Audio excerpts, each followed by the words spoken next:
Hey babe, welcome to the podcast. How you doing? I'm good. It's weird. It is a little bit weird, but it's nice at the same time. We've done a number of podcasts together, but never just you and I on my podcast. So technically it's a first. It is a first. We have done coffee with Lynn and Sean on the Holistic Nutrition Hub. A while back. Yeah, we tried that a little bit ago. Yeah, and then I've been on for work, but not just you and I.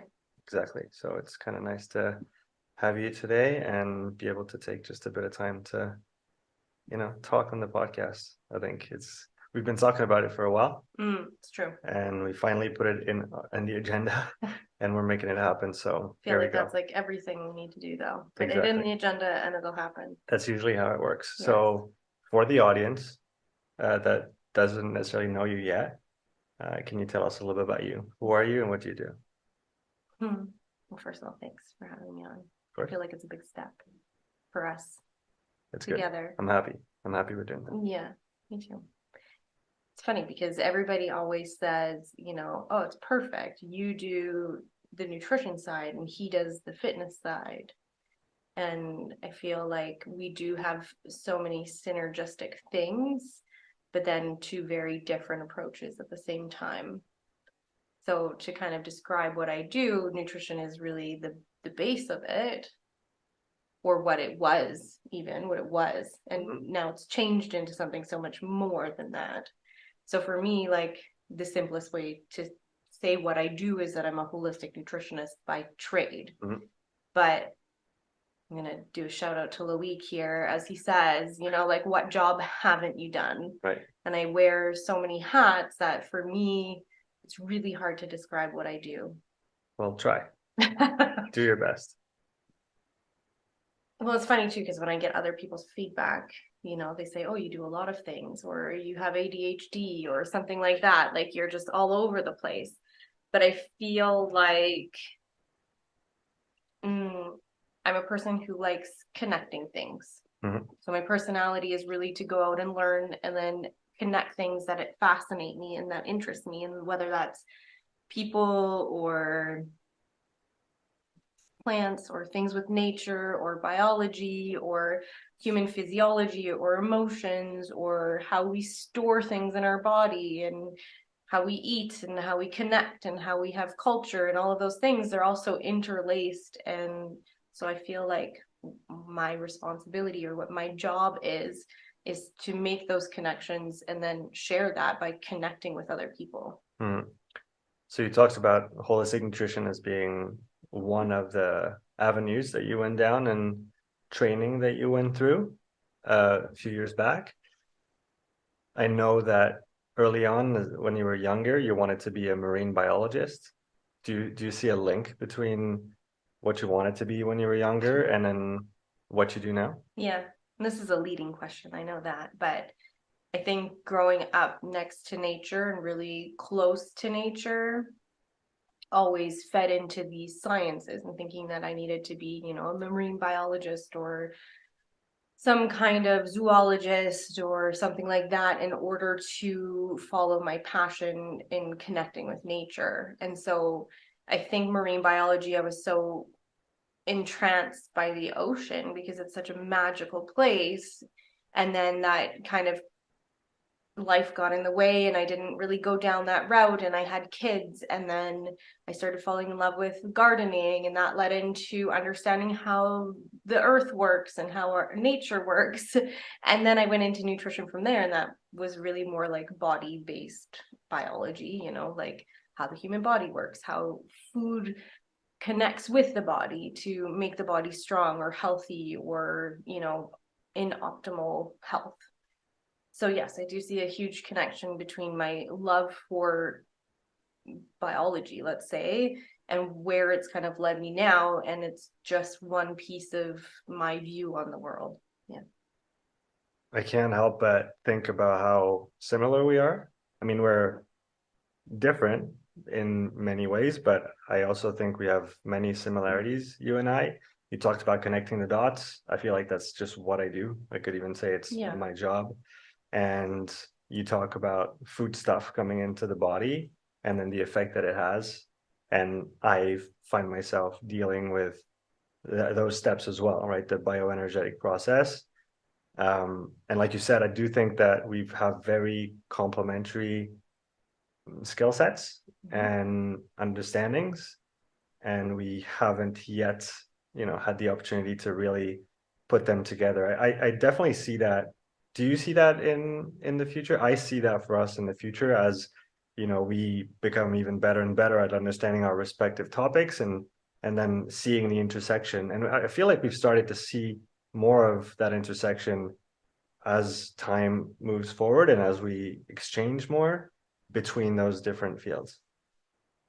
I agree. And I think that our perspectives on how to share information has changed and shifted over the last few years too. Like, What do you mean by that? for example, like on an individual level, we were both processing and learning so much just at a basic level when we both first started our careers. It was around the same time. And so how do you communicate that knowledge to a person in an effective way to get them to understand the depth of the information that you're trying to give to them? Because here we are at this 10-year level now, kind of in our careers, where we have now not only learned the basics, but then synthesized a whole bunch of different topics from a bunch of different things. And I think our communication skills have gotten better over the 10 years because we understand everything from such a large spectrum of information, from the basics up to more complex things. And so I think we're, yes, going in that direction because we're now getting to the point where we can be better communicative, how do I want to say this? We have better communication between each other. Yeah, I do feel like that's but far more respect for each other and our various ways of viewing things too. You have a very rigid way of viewing things, fluid but rigid. Like you are. I'm happy with rigid, Yeah. and I think you're very complimentary in that because you have a very opposite framework and way of seeing and doing things. And we always say that, the right balance is between order and chaos, somewhere in the middle. So it's and chaos not being a negative term that I'm using, obviously. But that's a very. I'll give you an example. Like this morning, I came out to use the red light. I'm not usually up in that morning. I was coming into your space while you were training. I just sat down, I got in front of my red light, and I saw you doing your back exercises. And you tend to do everything so mechanically. So like, I just have to get it out of the way. Like, if I do this, my back is going to feel better. I just have to do the motion instead of like really sitting into it and feeling it and really releasing the tension that's actually there. And when I commented, like, stay there for a minute, like breathe into that space and like allow time to like go by, you didn't backfire at me. And I was super, I was super surprised. Because I'm this usually is exactly what I'm talking about. Is like, I think you're becoming more receptive to the idea of slowing down and that you don't have to go through these torturous movements. They can be really comfortable and they should feel nice. It should be for you because you're taking care of yourself. I totally agree. And I do think that we have been, let's say, already collaborating on a level much more in the last, say, even couple months than we have in the past. To give a bit of context to what I'm saying here, about a month ago, I stopped personal training with most of my clients so that I could shift more of my attention on my seminars, my testing, the podcast, content production. And you were instrumental in that. You've been pushing me to do that for, I'd say, a year. It's probably been a year. But talk about rigidity. I was very resistant to the idea for a long time from a security income standpoint, and probably also from an insecurity standpoint, because I just wasn't ready. I couldn't see it yet. And I had a conversation with Tristan on the podcast. It's an episode in French.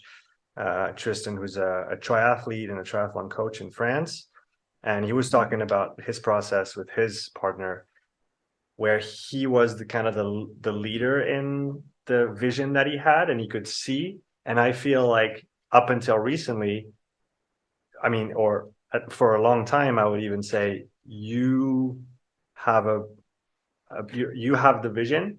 You can see where things are going, even on my side, like my line of work, what I do.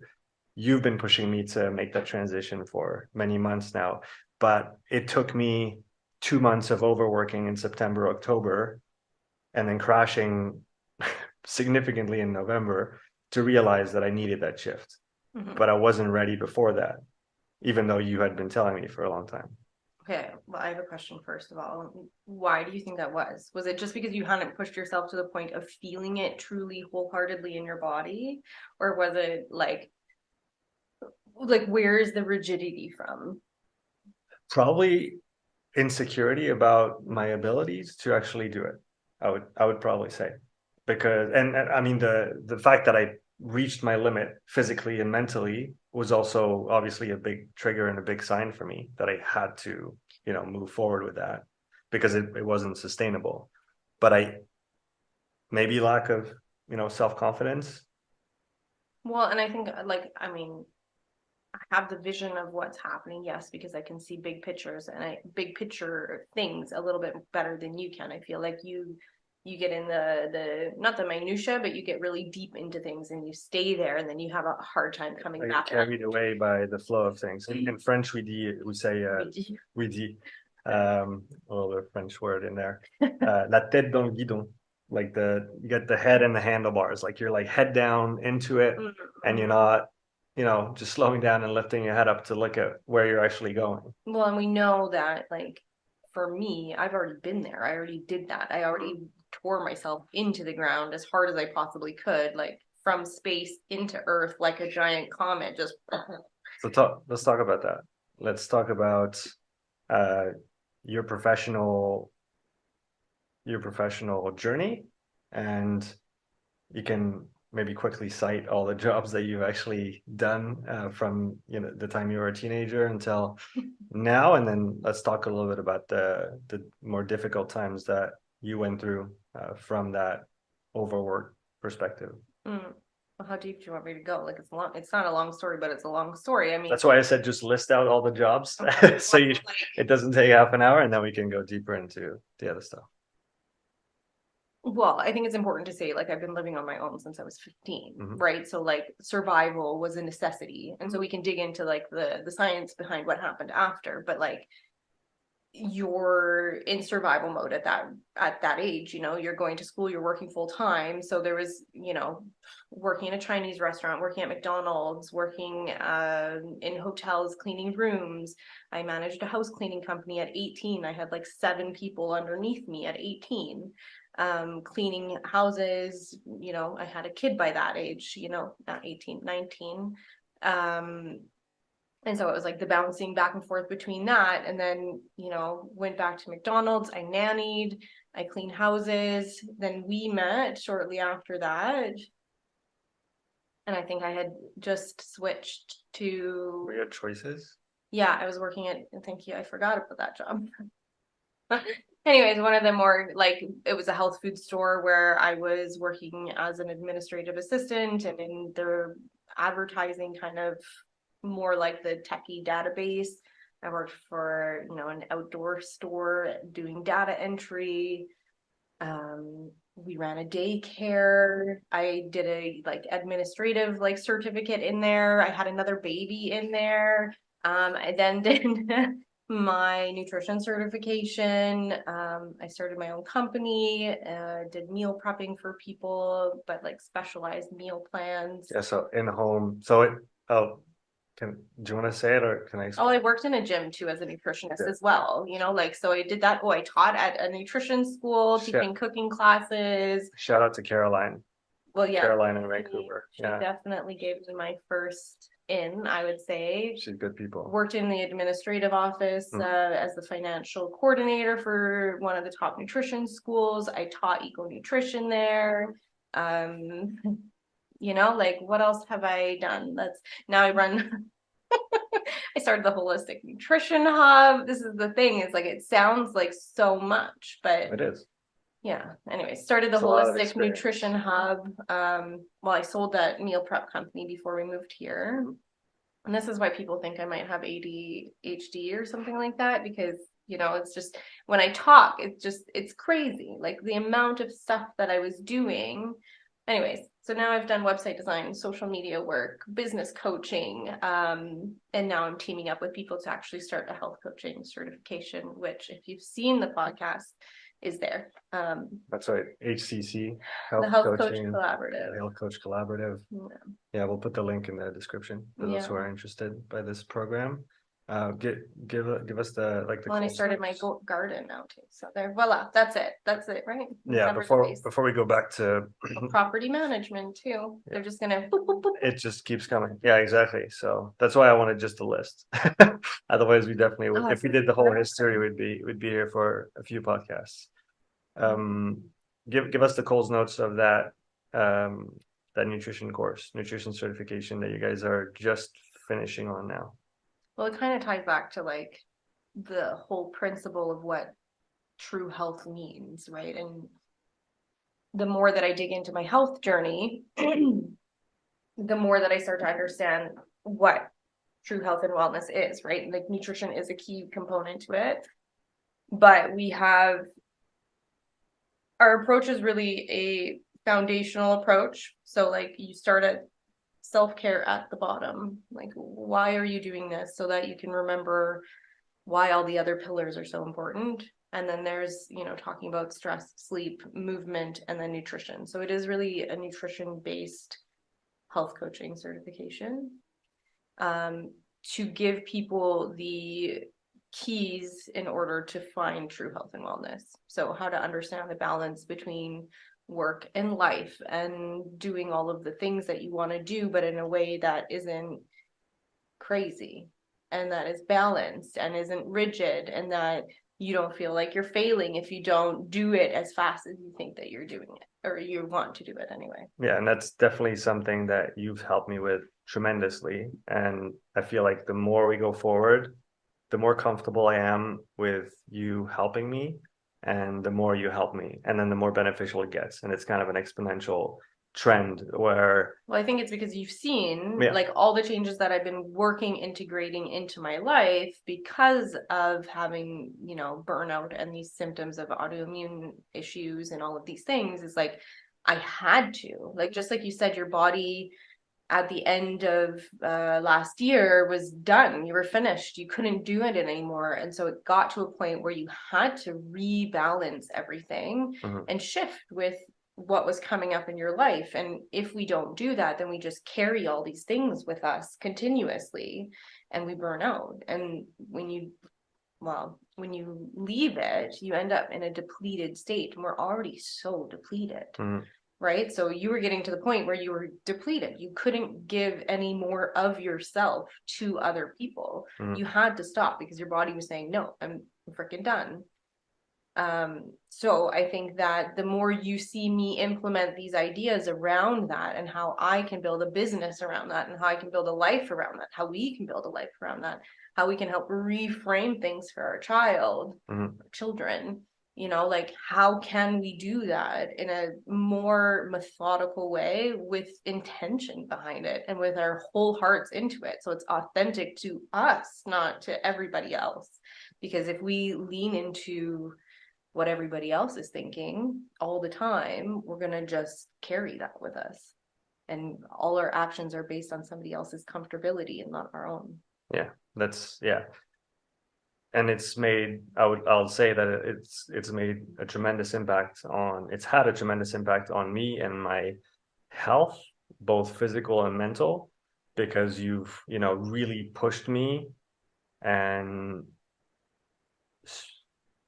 forced me in some ways, because I just maybe wasn't receptive enough at first, to slow down and to make space for me and for us as a family as well. Me being more present at home, spending more time with Avery, our son, and simply having time for myself as well, to train, to do nothing sometimes, to take care of my sleep, which was obviously a big issue in the last few years. And yeah, it's been it's probably one of the most significant changes, I would say, that I've gone through over the last, well, since we came back from Canada, really, 4 years ago now, almost.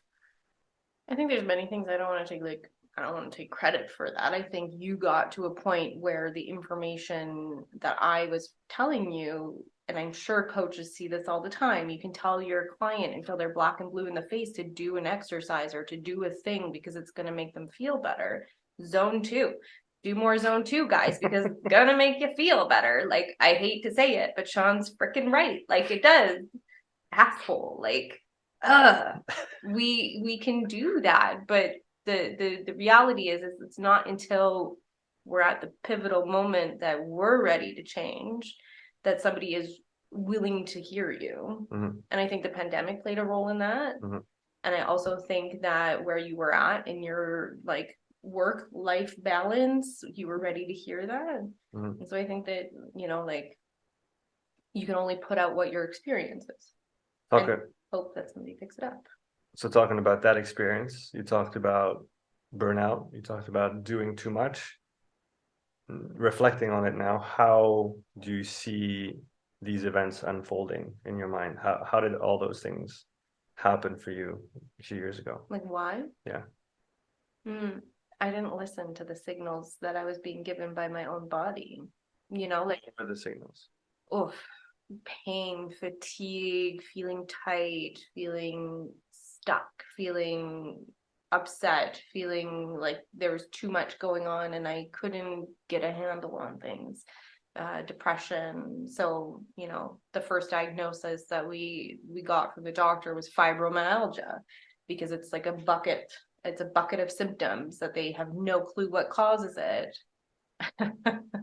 But I think it's, a lot of emotional pain, a lot of fatigue, a lot of stuff that's just you're holding on to, and you don't have time to actually process it and to move it and to talk about it and to get rid of it because you're too busy doing everything else. And that's a very common, like, 9 to 5 rat race kind of mentality that I think most of us are stuck in and could be seen as potentially precursors to other more complex long-term health issues. And it was a difficult time. I mean, we met, I came to Canada, I couldn't legally work yet. Car sales. Yeah, I worked in car sales. You worked in car sales, it's another one, which isn't the most restful work environment No, either. no. But it taught me a lot about sales. It taught me a lot about what yeah. I'm doing now. And so, like, yes, it was crazy. Like, what we went through was crazy, but it's taught me so much. And it's, you can see it as being like all these really hard things were just things that were kind of teaching me something along the way so that I could then do something with those like learned points later on. I want to quote Niels van der Poel, going back to what you said before. We have to learn to hear our body when it whispers to us so we don't have to hear it scream.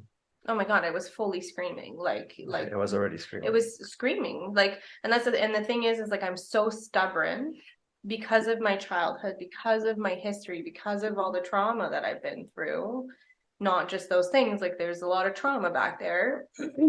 I didn't know how to listen to it because it was more like survive, like shove all those things deep down inside of you. You don't have time to deal with them now because you're too busy surviving. And so we could even argue, 15 years of chaos and survival mode where your nervous system is just fully in overdrive all the time and it doesn't know how to switch between the two, like going back to a de-stress state to a stress state. And so when you add more and more stress, working out 2 to 3 days a week, lifting heavy in the gym, plus working a 60-hour week, plus being the mom of 3 kids, plus having you working 60 hours a week.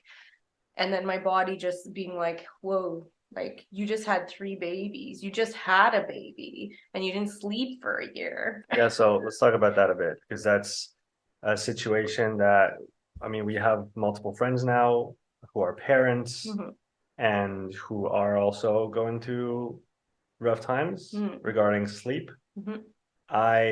Today I make I definitely make sleep a priority for myself, Absolutely. and I will actually Because you cancel. cranky if you don't sleep. I've realized the last 4 years completely neglecting my sleep, and instead just trying to work more, trying to do more stuff, that it just doesn't work like that. And sleep has to be number one.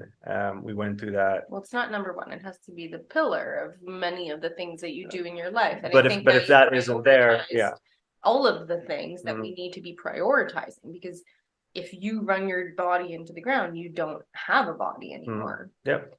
Yeah, it's I mean, if you can't take care of yourself, then how can you take care of others? So we had a child, we had an Avery, and he had colic when he was young. That lasted for, I guess, a year and a half. Yeah. So, and I was working, I was painting houses at that time. So I was out of the house early, and I was training for weightlifting, and I was insistent on having my 4 training sessions per week, every single week. Man, has that changed? Well, now it's more, but I've made time for it. Well, whereas before it probably should have been less, and I should have been home a lot more reflecting on it. Well, and we've talked about that, and it's not like like, I don't expect an apology, but at the same time, there was definitely times like speaking out to the parents who are in this situation, because not enough people talk about it. It's like, how do you find that balance between supporting the mom who literally just gave, I think it's like I think it's 5 to 8% of the mom's brain is depleted to go towards growing the human. And that doesn't include all of the other vitamins and minerals that it takes to grow that human, plus then breastfeed and grow that human outside of the body. And so there's, arguments saying that it takes 5 years to come back from that nutritional depletion that you're in. I guess that would be 5 years where you can ideally rest and you have people around you to support you, which was not the case. Yeah. Because you were at home with the kid and I was at work or I was at the gym, and then I would come home and. Well, let's be real here. We were here visiting when Avery was 3 months old, and it was here in Switzerland at the restaurant just up the road where we decided that you would then start personal training. Right? Like, so that it was like a shift in our life, but it wasn't quite there where it was like you're home more just because now you're personal training. I wasn't on the job site 40 hours a week, and I guess I did spend a bit more time at home then after I did that switch. But it still wasn't enough. I mean, I should have been home a lot more. Well, there's the postnatal depletion that women go through it could be seen as like a medical situation. They're fully in a state of needing support. And women are not meant to raise a child by themselves. Unlike what current society says.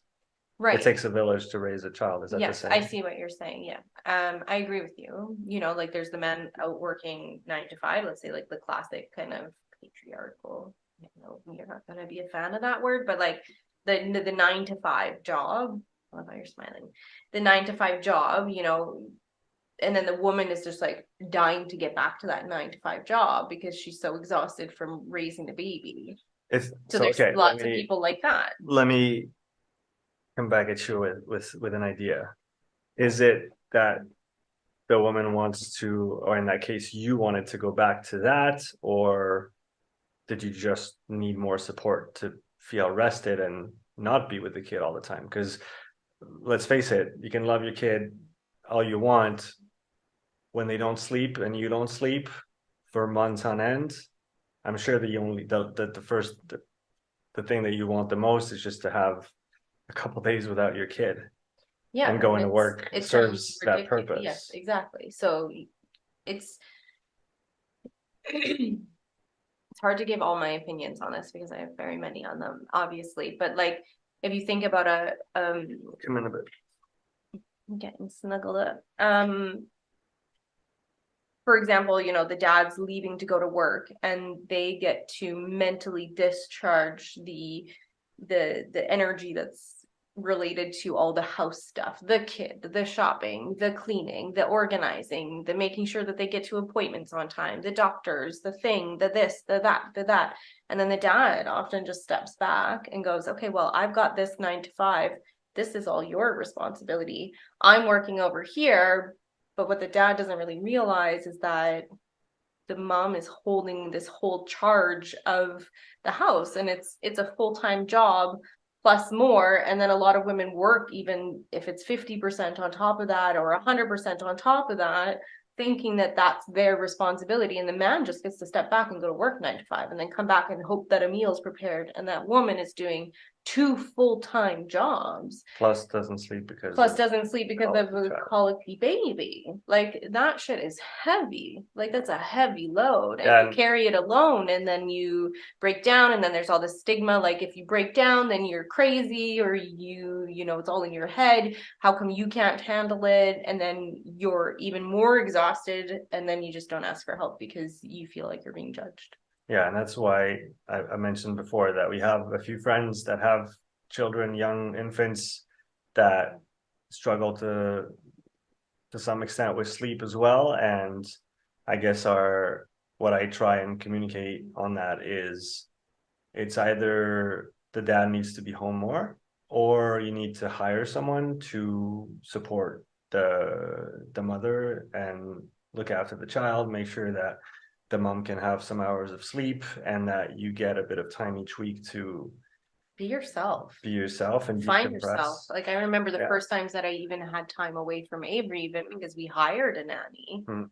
I didn't know what to do with myself. I sat in the car and I was like, I'm just going to sit here, because where am I supposed to go? What am I supposed to do with this time? Mm. Because I felt like my responsibilities were everywhere else except for on me. Mm. And that's the thing, is like, something that I find very profound is the word responsibility. It's like your ability to respond to the things that are coming in and that you're supposed to be processing. So like, all this information that's coming in, it's your responsibility to take it in. And when you're getting at like it at so many angles, how are you supposed to process that all alone? Because it's too much for one person. And so I think that's really the stress of all of that burns you out. And I do think hiring somebody or having a team of supportive people around you, like, we've all gotten to the point where we live so alone, and we need to be making that connection again. Even not all the time, you don't have to be with people all the time, but you would have used to had a grandma or an aunt or an uncle or a friend or a brother or somebody living really close to you. Or even a neighbor, somebody you can count on, some friends. But whoever it is, Mm. but I feel like we've distanced ourselves so much from that part of our culture that we are missing that support. And I guess the last 2 years didn't help either. No, I mean, not. we said that to ourselves. We said that to each other not long ago. Or no, I told you that. I felt like we had to see more people, and that's obviously the last 2 years, and the conditions that we were in didn't help with that. But the workload that I was taking on wasn't helping with that either. I was never around to even have people over for dinner, or when there was an evening where there was nothing planned, I didn't necessarily want to plan something, but then you end up, yeah, just Well, like, what do you want to feel? What do you want your life to feel like is the question. yeah. Do you want to feel like it's chaotic and like you don't have control over it, or do you want to enjoy it, properly enjoy it, be able to move when you want, be able to work when you want, be able to like have people over when you want? And I think we are under this idea that that's not possible.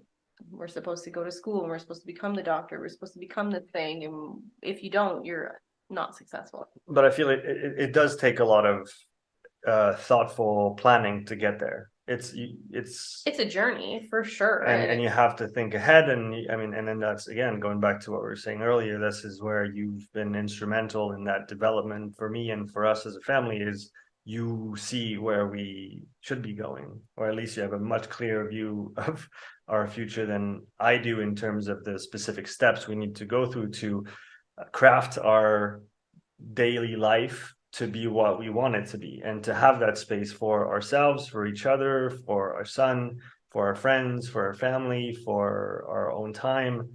But if you don't, again, like you said, if you don't make that it's like exercise. If you don't make it a priority, well, then it's never going to happen. If you don't put it in your calendar. Well, that's the thing, is like, I think where we fall off the wagon, whether it's nutrition and with food or with exercise or with, staying connected to ourselves, it's like, did we make space for it? Did we allow time for it? Did we allow it to be at the base of our values, you know, like, and it's funny because when you start working and coaching through business with somebody starting a nutrition business, the concepts are the same thing. Mm. For example, at the beginning of starting a business, what are the values? Like, what are the goals of the business? What are the values?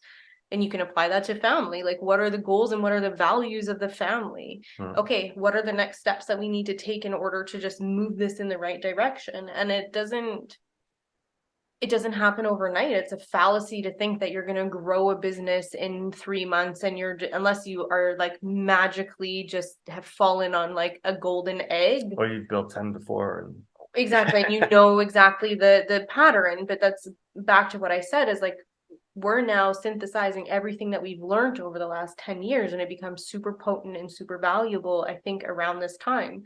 But it takes hard work to get there. And I think you grow up along the way and you start to learn how to really practice these things. And so at the base of holding on to any of these things is practice and self-care. And like, you're doing it because the value of doing it is so much bigger than the work that it took to get there, because you're doing it from a really authentic, heart-centered space. so how did you start down that journey of self-care for yourself after being burnt out, being really impacted from a health standpoint by sleep deprivation and stress for all those months? Where did that thought process start for you? I think it was just when I physically couldn't do anything anymore, you know, like it got to the point where getting out of bed was hard. Excuse me, getting like out of bed was really difficult, really a struggle. Like the fatigue was overwhelming, the pain was overwhelming. And it was sitting, well, I think the original, like the first kind of like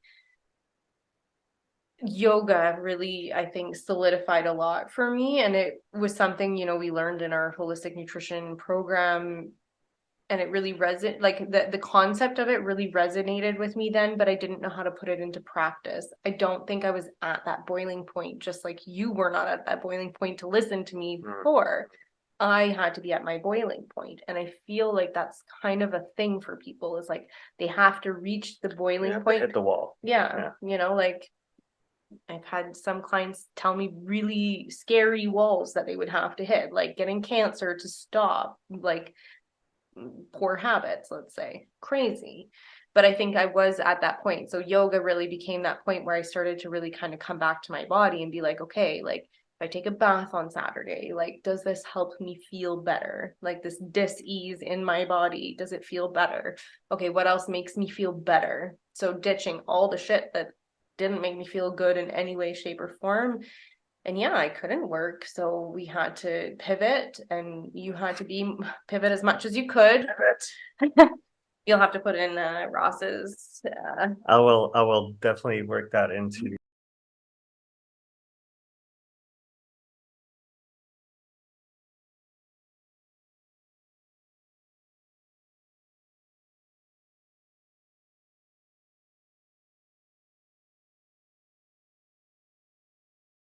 Like, it's a good one. Sean works in memes. This is the perfect moment for this thing. Um, but I think it's, yeah, I don't know. I guess it was just hitting that wall and finding different practices like breathing and breath work, and like learning to like create space in my life outwardly and create space in my body. So being able to breathe into the body, breathe, like stretch into the body using breath. And that sounds kind of like out there, but it was really creating space, like loosening things up, getting moving, getting things out, you know? So there's And I guess focusing inwards rather than outward. Yeah, focusing on what was in here. So dealing with a lot of the trauma that I held on to, dealing with a lot of the emotional side of things. And there's, you know, if you dig into the Eastern kind of medicine sphere, you know, energy is trapped in the body, and that's what causes pain, and it's emotions. Like, because you have all these emotions, but you never express them, they stay in the body. So until you move them out, for example, when you're sad, you cry. If you hold that in, that's stuck in there. You got to get it out. So you're going to have an experience probably in yoga or in breathing where you process something and you are crying uncontrollably. You have maybe no idea why, but we feel so much better after. Maybe you know why, maybe something moves and you know exactly why it is. But I do have a very honest opinion about those things. Is like, my experience is like a lot of my stuff was stuck, and the more that I work it through, the more it gets easier to continue to practice, because things start feeling lighter, they start feeling better. What comes to mind is this working in versus working out. And if you're always working out and you're never taking time to, put shit back in, at some point the imbalance is too big and it doesn't work. I fully agree with that. Yeah. I would say it's like, I had a really interesting conversation with Kevin on the podcast, the Hub podcast, right? Check out the Holistic Nutrition Hub podcast. We'll put the link in the description. So I was chatting with Kevin, who's a personal trainer, and like he was saying that he was going to Bikram yoga a whole bunch. And he was like, yeah, yoga, that's going to be the thing that makes me feel better. It's going to fix me. So he goes in and he does Bikram yoga, and it's, a really hard practice. It's difficult. And he realized that he was just in the room with a bunch of other people who didn't feel comfortable with themselves. And they were all just there collectively torturing themselves because they thought that that's what they had to do to fix themselves. And I think if we search inwards, like you said, we find what works for us. So we know you like to exercise. Sometimes I think you do it because you love it and it gives you like this adrenaline rush, but you have this hard time coming back to the softer side of like a practice of movement. And I think that's, I think you should be able, obviously, to be flexible between the two. And if you're stuck over on this side, who are you doing those exercises for? Well, I definitely think I still have leaps and bounds to make in that realm. But I do feel like for the last, I guess, year and a half, thinking about around and practicing more of the low intensity stuff, which I'd never really done before. Do you think that that's because I've been doing a lot of low intensity stuff and I'm bringing you kind of back to my side of it? I don't remember where and how it started. I honestly don't know where this whole journey for me started investigating that, but I can tell with 100% certainty that I never did that much easy stuff in the past. I guess no, that's not true. I did go for easy runs quite frequently when I played rugby when I was younger. We'd go with Brian, my brother, we'd go for a run, grab the ball and just pass and just. But you were playing. We were playing and I think that we were just jogging around and it wasn't competitive. And then I went into the CrossFit, the weightlifting, the rowing, and I did a year of indoor rowing where I never did anything easy. There probably wasn't a session where I finished and I wasn't like close to my limit. And somehow I didn't break myself at that point, but it did come shortly after when we came back to Switzerland. And on top of that stress, I added, a full-time job and then not sleeping because I was working all over the place between the work downtown and then working with the rugby club and then training clients and then a fairly stressful situation overall of us coming back to Switzerland. So I'm somewhere in the middle. No, I haven't fully embraced yet the slowing down aspect. Although in my exercise practice, I definitely have now integrated a lot of the lower intensity stuff, and it's the major part of all the minutes that I actually use in exercise. But like you said, there's got to be a balance between the two, and especially when stress is high, whether it's which stress. Is most of us. That's the thing, is like most of us, if we're talking to coaches, like most of the people you're dealing with have a level of stress that is unnatural to the body. You have, stress coming in from like work, from life, from whatever, if they have kids, social media, like we are constantly bombarded with stress. And it's not until you tap out of that kind of mentality that you go, whoa, that's intense. That's a lot. That's impossible to maintain. Mhm. Our biology, in my opinion, is just like not capable of running at that level always. No, if we, I guess we could go back to, and it's probably wrong, but it serves its purpose. The whole like we're meant to be roaming, walking around, picking berries, and then hanging out as a tribe, and then once in a while you have to chase something or chase away from someone. Well, this is, But this is yeah, it's a very, to go back to endurance terminology, it's a very polarized way of living where the vast majority of the time is spent doing easy stuff in low stressful situations. The difference today being that we do nothing in very stressful situation most of the time, and then we add more stress with intense training and then somehow that doesn't work.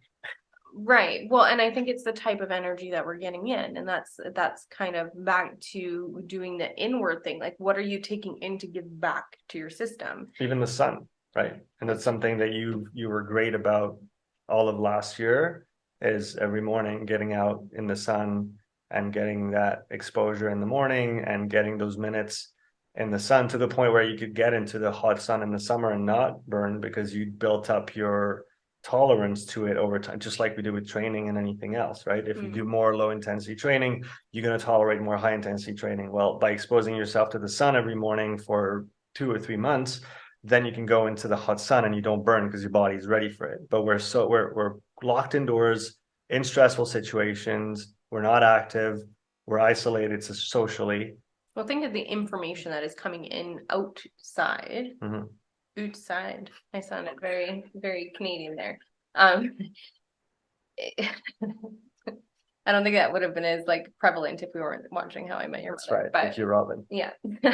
I think it's also like I said, the energy that's coming in that you're intaking in an outdoor environment closer to nature. It's very subtle, it's very calm, it's very rewarding, it's very warm, it's very like in the sun, especially, or in the garden, the input that you're getting, your body is meant to actually intake. And what we're intaking now, any kind of stressor, is not what we're used to. So back to this whole like foraging kind of walking, the more we talk about zone 2 or zone 1 or zone 0, it's like walking and cycling, maybe like a little bit faster. That is what we would have been doing. Well, people say ancestral in nutrition, but I brought up a few months ago that if we even just look back 100, 150 years ago, our ancestors would have been out hunting. They would have been out, unless they lived in London or something, but like American people, let's say, would have been out hunting, and they would have been out, creating a homestead. And that's probably how the majority of people would have lived in the outskirts of a bigger city. So not that long ago, we were living so much closer to nature, and we're so far away from it now. We're so disconnected from it now that our bodies biologically just cannot keep up with the stressors that we're putting it under. We're stressing ourselves at work, and then we're going to the gym, and then we're going home to take care of the kids, and then we're staying up until midnight because we haven't had enough time to watch the Netflix that is keeping us out of our rhythm of sleep. And then the circle just continues, and we're really just messing ourselves up. And I think the closer that we get to nature, the more things balance back the other way, and we find a rhythm that works for us, and we groove with that instead of getting messed up. So let's talk about the garden. We have a close friend, Julien, who allowed us to start a little project on his property. So, Julien, thank you if you listen to that podcast. Why did you want to start that garden project? I think at the core, it's really, for me, it's an outward expression of everything that I believe in and everything that I've learned over the last 10 years or 15 years, or however you want to put that.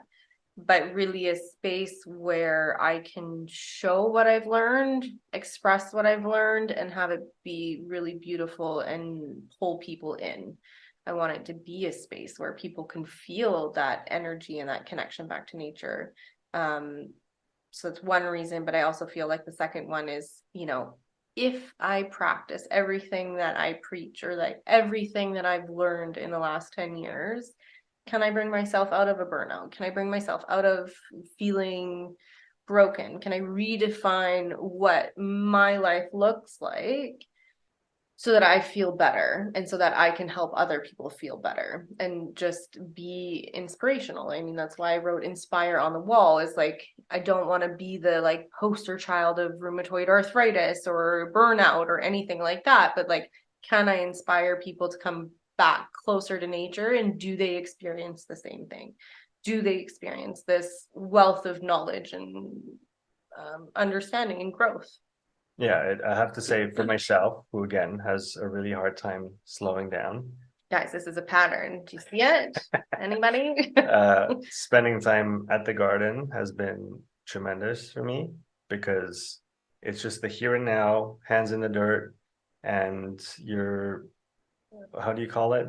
Gardening is the slowest art form. Is that the thing? Gardening is the slowest art form. And It's it's so really true. true because it takes, 2 to 6 months to even see anything If not more, come like out of your work. And yeah, and even more in the sense that we started the garden October 2021, I believe, and now it's almost a year and a half later, and I feel like we're just getting it's started. just a baby. Like Yeah. the trees aren't even going to produce fruit for another 2 to 3 years. Yeah. And the way that those are going to grow and change and shift. And I think the more seasonally that we live, we can really tap into the different ways that we can connect back to it, right? Like winter is for slowing down, spring is for regeneration and growth, and then summer is really for like being like just being there and really Mhm. soaking it all in, and then fall's kind of this closing period. And so when you start to be in that rhythm, you start to realize like how beautiful it is. And there's so many mechanisms at play here. I think, it's, you're moving, but in a way that is natural and fluid instead of being rigid, like back to the point of like getting the exercises done just for the sake of getting the exercises done. It's Mhm. like you can go there and you can just be who you are and express how you want to, and share that moment with things around you, which is hard to find, I think. Yeah, and in the process, learning about how things work outside of our body. I mean, we both are fascinated with the human body and how it works and the intricacies of different aspects of it. But then I feel like for me, turning outwards and looking at, everything you're learning with permaculture and the application of that philosophy, and then all the processes that happen inside the dirt and understanding the microbes and then the worms and the roles that all those things play. We always go back, I guess, to uh, everything's integrated, right? And we obviously we categorize and we dissociate in our learning and a lot of how we think, in part, I think, because we have very small brains and the infinite complexity of the universe doesn't allow us to grasp it properly. But then going to the garden and seeing all those things connecting, it's, I always, the meme of the guy with the strings on the Oh. wall saying everything's connected. I feel like that guy when I'm trying to explain what I do for work. I'm like, this is it. Here it is. All of these I'll things. have to put that meme in as well. Um, but it's great to see it outside, and I think that's probably one of my favorite discoveries of the last year and a half is this whole permaculture process, because of how beautiful it is and how it works and how completely underappreciated it is and ignored most of the Life time. is magic. It's Mm. honestly magic. And it's, I think, taking that macro view of things and putting it into the micro and realizing how much we're connected to everything Mm. and how we're connected to everything. Like the health of the soil directly impacts the health of our food and the nutritiousness of our food, and then how well we're functioning. And we have to be the ones cultivating that. Like it's a give and take between earth to sustain us and us to sustain it. And if we're not in collaboration with it, somebody's going to die. It's going to be the soil, which it is dying in most cases, depending on which type of farming method you're using, to us dying and becoming sick and chronically ill. And I think there's an imbalance between those two things. I was visiting with Natalie today, and she said, you know, as what is the saying in English? As above, what is above is what? It's Yeah, like I see what what is you're. above is the same below, essentially. And so if you're looking under, you know, the grass or under the soil or into the soil, you see that there's this whole interconnectedness between it, you know. And if you aren't paying attention to that and you're not there, or somebody's not there cultivating that, we're missing a huge part of what is natural to us, I think. Can you explain permaculture for those who don't understand or know the concept? A lot of people say it's permanent culture. So you're not just looking at food, you're not just looking at farming, you're looking at a sustainable way of creating a permanent culture of connectivity between land, people, and all its moving parts. So you're looking at seasons, you're looking at how things naturally move on the earth, and you're working with those things to your advantage, because when you work together with nature, the magic and the power of it is so much greater than if you try and force things. It's evolved, it's done things for thousands of years, and we're trying to constantly break that. So if you can work with it, it's going to be that much more powerful. I just had a thought, a parallel between, I guess, permaculture and how it should be done and marketing. So it's a little bit abstract, but hear me out and let me know what you think. I'm with you. In marketing, if all you do is take all the time, well, you're not going to be able to function for very long. You got to give to then be able to take. And ideally, if you want something to last, you need to give more than you take. And what I understand currently about the way that the human race cultivates things, it's just maximum extraction for minimum investment.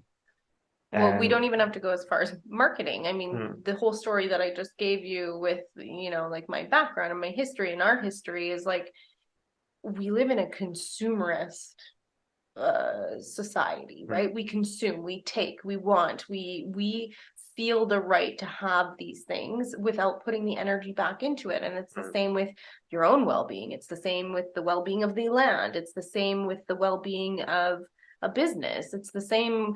If you're constantly taking from your business, you're going to go bankrupt. If you're constantly taking from the land, you're going to go bankrupt. If you're constantly taking from your energy, you're going to go bankrupt. Like, it's the give and take between the two energies. And when you find that fluidity between the movement of whatever it is that you're working on, it's being centered and into that movement between take and give, yin and yang, male, female. Like, there's a fluidity between those two things. And in permaculture, you have to give to the land in the sense of understanding it, understanding what it needs. I mean, not just the land, but the ecosystem that you're building. The first tenet of permaculture is observation. Mm-hmm. What's happening? How can I gently put myself in here and be with this ecosystem without taking too much from it? How can you maintain it? Yeah. I guess we were talking about bees because you're going to beekeeping course. Just another thing I've done, guys. Which is exciting, and I guess it's the same thing. If your only goal is to extract the maximum amount of honey from the bees, it's not going to be good for the bees. At some point, the bees aren't going to be happy, and we're going to have to come in with whether it's chemicals or engineered processes to try and. Well, in China, they already hand pollinate. So there's certain plants and there's certain things that need insects to pollinate them, right? Or they need a tree to give off a whole bunch of pollen and shake. It's one reason why people's allergies are so bad, is because they've planted so many male trees so that there's no fruit on them, actually, because it would make too much of a mess. But then in the spring, they release a ton of pollen. And then people with allergies, this is why people have allergies, is because there's no female, the male plant is just reproducing, and there's nothing there to kind of take up that energy, let's say. And so people have allergies because of it. I lost my train of thought on what the original bees. So well, yeah, bees are interesting though, because it's it's like a domesticated insect, almost like it's an agricultural practice, more like a monocrop. And so I remember the trees some types of plants need the insects to come and cross pollinate the other plants. So we use these bees now in orchards. For example, in California, they truck bees across the United States all the way to California to pollinate all of these monocropped almond trees. And then they have nothing left. They have just been there, and then we use their honey or whatever. But the reality is that that's not healthy for the bee because they're not getting all of the different pollens that they need, all of the different nectars to keep their immunity up, and now they're becoming endangered because of the way that we're practicing with them, the way that we're treating them, because we're not intuitively in touch with them and working with them versus we're working against them right now. What's the most fascinating thing you learned about bees in the last couple of weeks? There's so many things. Bees are very fascinating. That's why they say a fascination with bees, because it's fascinating. I don't know. I like the little story that the guy told me about them having two little like light detectors on their head, or having three little like eyeballs up here, and that when it snows, the bees will fly upside down out of the hive if they leave the hive, because they think that the sun is coming up from the bottom, so their light receptor is kind of messed up. That's interesting. A little stressor for the bees, but a totally natural one. Yeah, just like I guess we do sense light. Isn't there a thing 100%. With ears, circadian rhythm, ears, and light? I think I read something about it somewhere. So probably not that different from bees on that some level. Well, biologically speaking. Yeah. Something that you said before, I mean, when you said permaculture and then permanent culture, I never made the connection between cultivation of food, of stuff, and then our culture in society. And the culture that we have, and we're missing culture. Can I talk about that on here? Okay, I'll be gentle about it, but we're missing culture. We don't move anymore. We don't dance. We don't come together. We don't spend time together. Like if you look, this is something that's really interesting for me because I grew up on the west coast of Canada. There's a lot of Indigenous people there. I grew up around a lot of like Indigenous culture, even as broken as it was because of society now.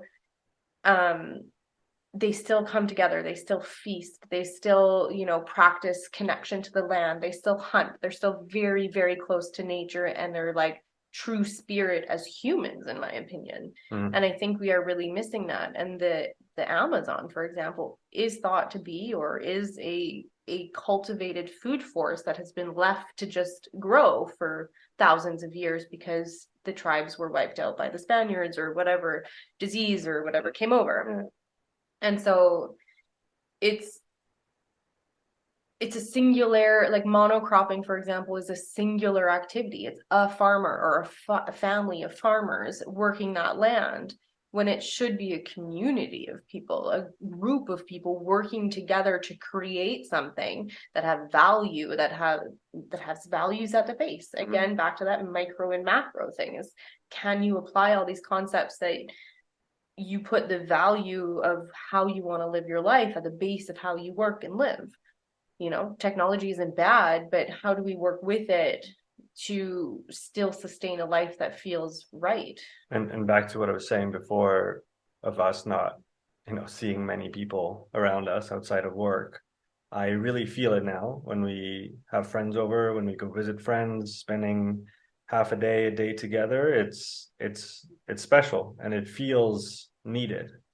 It's nice because you're able to then communicate and share ideas and see if you're in the right alignment. Are they noticing the same things? Like if they practice even some of the things that we're practicing, can they feel just as connected to those ideas as you do? And once you start to see that more and more people are wanting to live this way, there's got to be something to it, or else it wouldn't be there, and it just continues to push you further and further.